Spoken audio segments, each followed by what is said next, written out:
भूकंप की दृष्टि से हमारा हिमाचल प्रदेश संवेदनशील तो है ही, क्योंकि एक तो हमारा जो हिमाचल प्रदेश है वो अर्थक्वेक जोन 4 और 5 में आता है।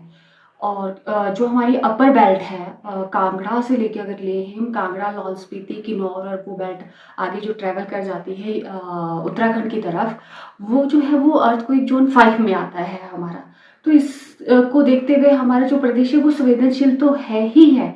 यहाँ पे भूकंप के खतरे तो कई तरीके से है कि जैसे कि उसमें प्राकृतिक आपदा भी हो जाती है, ह्यूमन लॉस भी होता है, इकोनॉमिकली भी हम बैकफुट पे चले जाते हैं। वो हर तरह से ही कोई भी आपदा होती है वो हर तरह से ही हमारे लिए नुकसानदायक तो रहती है। जरूर हो सकता है, ये कहा जा सकता है कि जो उस समय भूकंप जो 1905 में आया था और उस समय जो क्वेजल्टी हुई थी, उस क्वेजल्टी को देखते हुए अगर हम आज के टाइम पे अगर ये कहें कि उस लेवल का भूकंप अब आता है तो वो कैजुअलिटी कहीं ना कहीं 50 गुना बढ़ जाएगी। और जिस तरह से हमारा इंफ्रास्ट्रक्चर बना है, जिस तरह से हमने एक तरह से डेवलपमेंट की है, लेकिन वो जो डेवलपमेंट है वो उस में अगर अर्थक्वेक आ जाता है तो वो हमारी सारी की सारी डेवलपमेंट है वो जीरो हो जाएगी।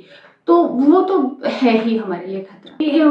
सावधानी तो यही हो सकता है कि जैसे कि आपदा प्रबंधन के अंदर हम मॉक ड्रिल वगैरह करते रहते थे, टास्क फोर्सेस बनाई है पंचायत लेवल पे, ब्लॉक लेवल पे, सिटीज में, और उनका जो है ट्रेनिंग करवाया जाता है। दूसरा, जनता को इस चीज में अवेयर करना पड़ेगा कि यदि भूकंप आए तो उन्हें उस समय क्या करना है। जैसे कि अगर भूकंप आता है तो सबसे पहले तो अगर मकान घर के अंदर है तो वो खाली करे और किसी ओपन स्पेस पे खड़े हो जाए। और ओपन स्पेस पे भी उनको ऐसी जगह आइडेंटिफाई करनी पड़ेगी जहां पर कि इलेक्ट्रिक पोल ना हो या कोई और पोल ना हो, पेड़ ना हो, वो ओपन स्पेस, मतलब कहीं से भी कुछ गिर के उनके लिए जान के लिए खतरा ना हो। इस तरह से उनको अपने प्रिपरेशन करनी पड़ेगी। साथ ही एक जो प्रिपरेशन है, मतलब वो प्रिपरेशन शायद नहीं कर पाएंगे, लेकिन ये रहता है कि जब भी आप सोए तो आपके साथ एक इलेक्ट्रिक टॉर्च होनी चाहिए, पानी का बॉटल होना चाहिए।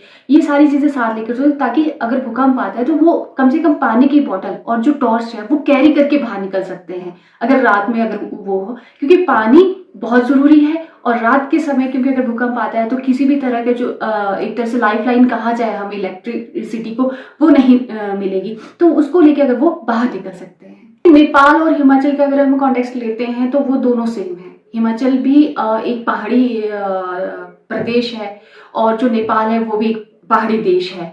तो उसमें यही कहा जा सकता है कि जो पहाड़ी एरिया जो है वहां पर जो भी किसी तरह की जो मदद है वो पहुंचना बहुत मुश्किल होता है। इसलिए लोकल लेवल पे जो है लोगों को अवेयर करना पड़ेगा। टास्क फोर्सेस होती है जैसे कि सर्च एंड रेस्क्यू है, फर्स्ट एड वाली है, इस तरह की टास्क फोर्सेस है वो लोकल लेवल पे हमें तैयार करनी होगी और उनको ट्रेन करना होगा। और टाइम टाइम पे हमें मॉक ड्रिल भी उनसे करवानी पड़ेगी। तो इस तरह की जो चीजें अगर हम करते रहेंगे तो हमें उस समय होने वाले नुकसान को हम कम कर सकते हैं।